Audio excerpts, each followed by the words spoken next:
The ball is on the penalty spot. Kylian Mbappe stands over it. France need one goal to force extra time in a World Cup final. And he scores. Then scores again. 2 goals in 90 seconds. A hat-trick in a World Cup final. No player had ever done that before. And Argentina still win. That confused everyone, because Mbappe did everything right.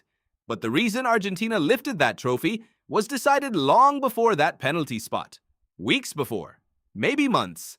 And once you understand it, you will never watch a major tournament the same way again. France lost Karim Benzema 4 days before kickoff. A thigh injury in training. Gone. He was the reigning Ballon d'Or winner. The player Deschamps had built everything around.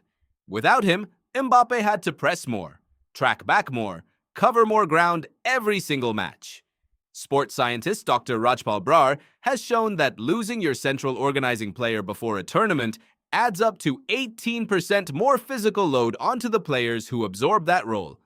Mbappe absorbed it. By the final, his legs had done more work than anyone watching realized. Then, there was the illness. Days before the final, a respiratory virus spread through France's camp. Multiple players were affected. Dr. Andrew Murray, who has published widely on tournament football and recovery, is clear that even a mild illness reduces oxygen efficiency and slows reaction time at the elite level. In a World Cup final, mild is not mild. Argentina had none of that. But their physical advantage was not just France's misfortune, it was built deliberately. Go back to the group stage. Argentina lost to Saudi Arabia, ranked 51st in the world. It was humiliating, and it was the best thing that happened to them. Sports psychologist Dr. Gare Jordet calls it the negative activation effect. A team that suffers an early shock often recalibrates faster and deeper than one that glides through. Argentina lost to Saudi Arabia and became a different team the next morning. Tighter defensively, more disciplined, and crucially, more physically economical. They stopped wasting energy. They pressed only when necessary. They saved their legs for what mattered. Coach Lionel Scaloni rotated his squad deliberately across the group stage. He rested Messi against Poland when qualification was already secured. He managed minutes. He was thinking about the final from match 1. By the time Argentina reached the knockout rounds, their key players were fresher than almost any other squad in the tournament. France could not do that. The Benzema absence meant Deschamps needed his best team available from the start to build cohesion around a new structure.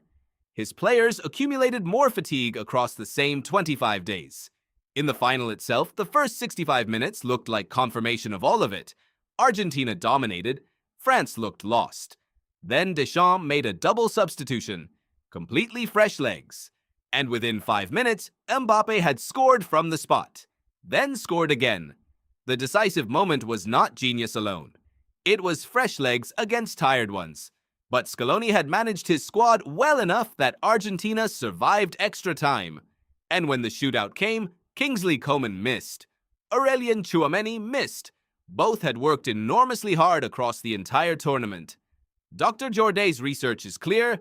The body and the mind do not fail separately. They reach their limit together.